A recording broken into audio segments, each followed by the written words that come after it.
نحمده ونصلي ونسلم على رسوله الكريم أما بعد فأعوذ بالله من الشيطان الرجيم بسم الله الرحمن الرحيم صدق الله العلي العظيم رب العالمین ہمیں نور قرآن پاک سے منور فرمائے، آمین۔ وقل، اے محبوب آپ فرمائیے، لعبادی میرے بندوں سے، یقول التی ہی احسن، وہ ایسی بات کہیں جو اچھی بات ہو، کیونکہ زبان کی لغزشوں سے نفرتیں بڑھ جاتی ہیں۔ تو ایسا جملہ انسان نہ کہے کہ جس سے شیطان کو موقع مل جائے۔ ان الشیطان ینزغ بینہم، بے شک شیطان ان کے درمیان نفرت کو پیدا کرتا ہے۔ ان الشیطان کان للانسان عدوا مبینا، بے شک شیطان انسان کے لیے کھلا دشمن ہے۔ اگر میاں بیوی کی لڑائی ہو یا اور لڑائیاں ہوں خاندانی، اور اگر کوئی صلح کے لیے بیٹھے اور ماضی کی طرف چلا جائے اور یہ پوچھے کہ اس کی ابتدا کیسے ہوئی، تو آپ دیکھیں کہ لڑائی کی ابتدا ایک معمولی بات سے ہوتی ہے۔ شیطان چھوٹی سی بات کو بڑا بنا کر پیش کرتا ہے اور غلط فہمیاں پیدا کر دیتا ہے۔ ربکم اعلم بکم، تمہارا رب تمہیں خوب جانتا ہے، تو تمہارے لیے کیا بہتر ہے وہی جانتا ہے۔ جو اس نے فرمایا تم اسی پر عمل کرو۔ ان یشاء یرحمکم، اگر وہ چاہے تو تم پر رحم کرے۔ او ان یشاء یعذبکم، یا اگر وہ چاہے تو تمہیں عذاب دے۔ وما ارسلناک علیہم وکیلا، اے محبوب ہم نے آپ کو ان پر وکیل بنا کر نہیں بھیجا، یعنی ان کے گناہوں کے آپ ذمہ دار نہیں ہیں۔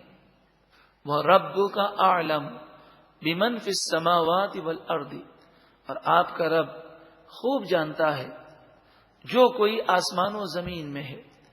وَلَقَدْ فَضَّلْنَا بَعْضَ النَّبِيِّينَ عَلَى بَعْضٍ، اور ہم نے بعض نبیوں کو بعض پر فضیلت دی۔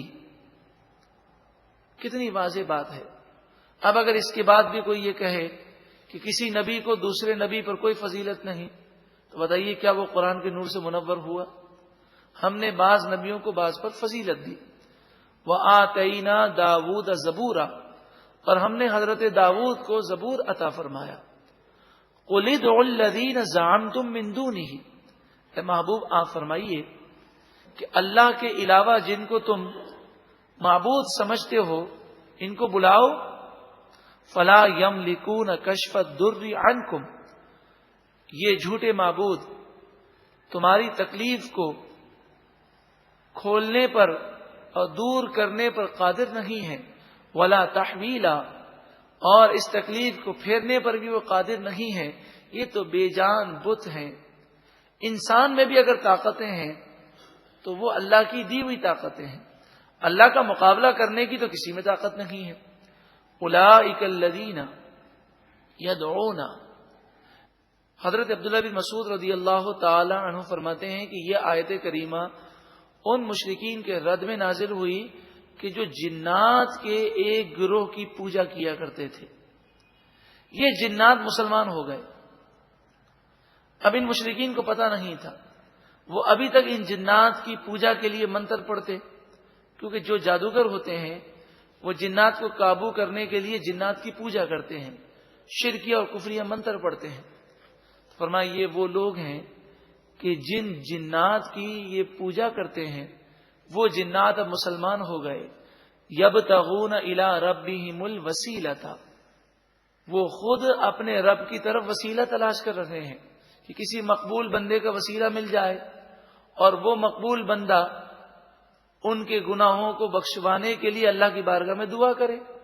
تو یہ جنات جو مسلمان ہو گئے خود یہ وسیلے کی تلاش میں ہیں۔ ایہم اقرب، وہ اس کا وسیلہ پکڑنے کی کوشش کرتے ہیں جو ان میں زیادہ اللہ کے قریب ہو۔ وَيَرْجُونَ رَحْمَتَهُ، یہ مسلمان جنات اللہ کی رحمت کی امید رکھتے ہیں۔ وَيَخَافُونَ عَذَابَهُ، اور اللہ کے عذاب سے خوف رکھتے ہیں۔ تو جب یہ اللہ کی رحمت کی امید بھی رکھتے ہیں، اللہ کے عذاب سے ڈرتے بھی ہیں، تو ہرگز یہ معبود نہیں ہے، یہ تو اللہ کے بندے ہیں۔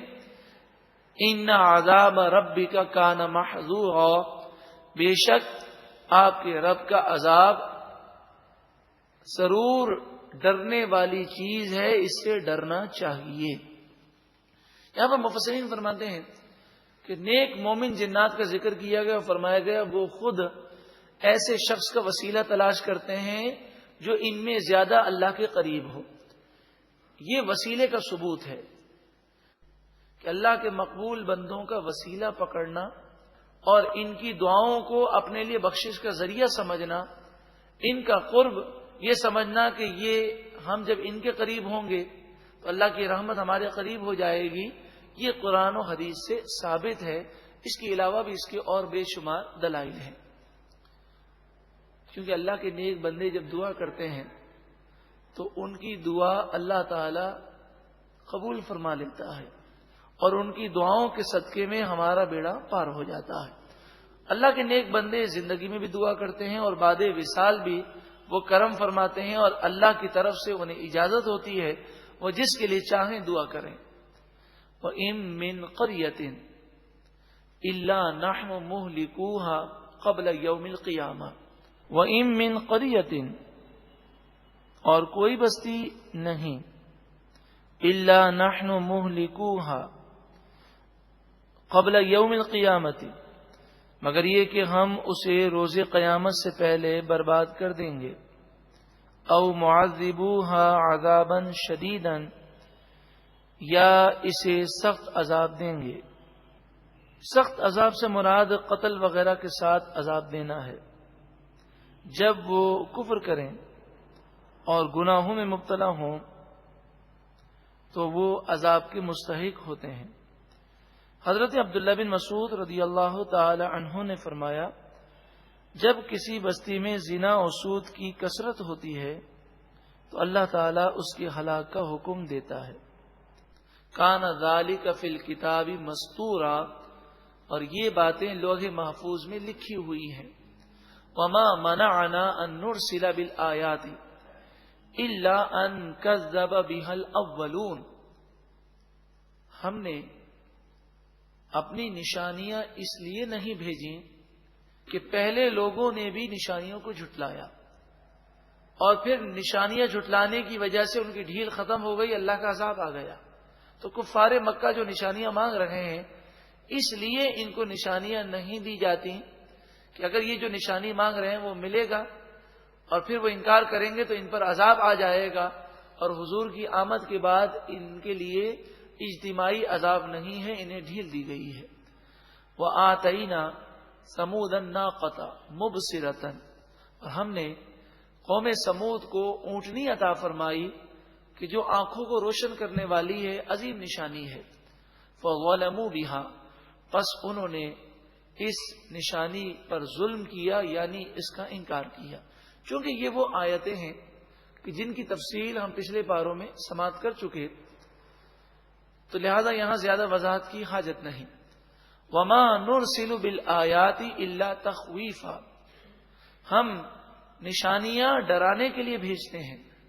وَإِذْ قُلْنَا لَكَ، اور جب ہم نے آپ سے فرمایا، إِنَّ رَبَّكَ أَحَاطَ بِالنَّاسِ، بے شک آپ کا رب تمام لوگوں کو گھیرے ہوئے ہے۔ اللہ کی گرج سے اور عذاب سے کوئی بچ نہیں سکتا۔ اگر اللہ ناراض ہو جائے تو دنیا کی طاقتیں کام نہیں آتی۔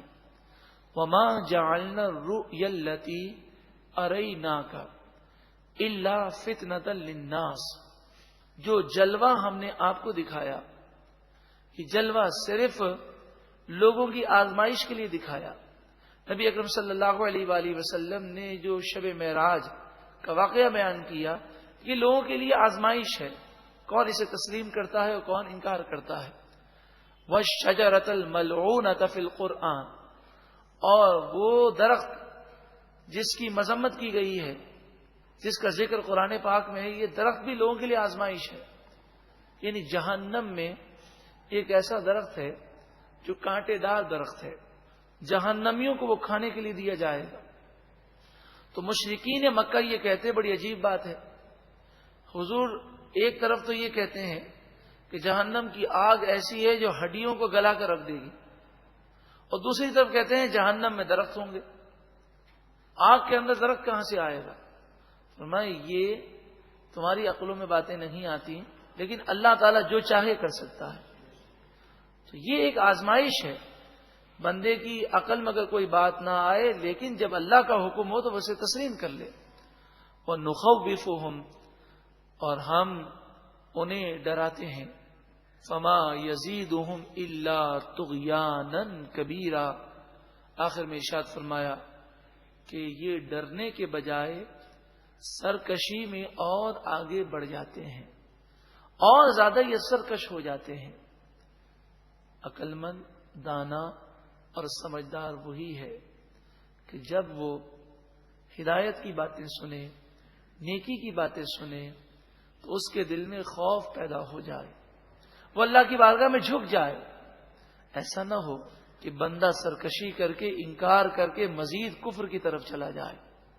رب العالمین کی بارگاہ میں دعا ہے کہ اللہ تعالی ہم سب کو قرآن مجید فرقان حمید کے نور سے منور فرمائے، اور ایسا کرم کر دے، ایسا کرم کر دے کہ اللہ تبارک و تعالی ہمیں قرآن مجید فرقان حمید کی دعوت خوب خوب عام کرنے کا جذبہ عطا فرمائے۔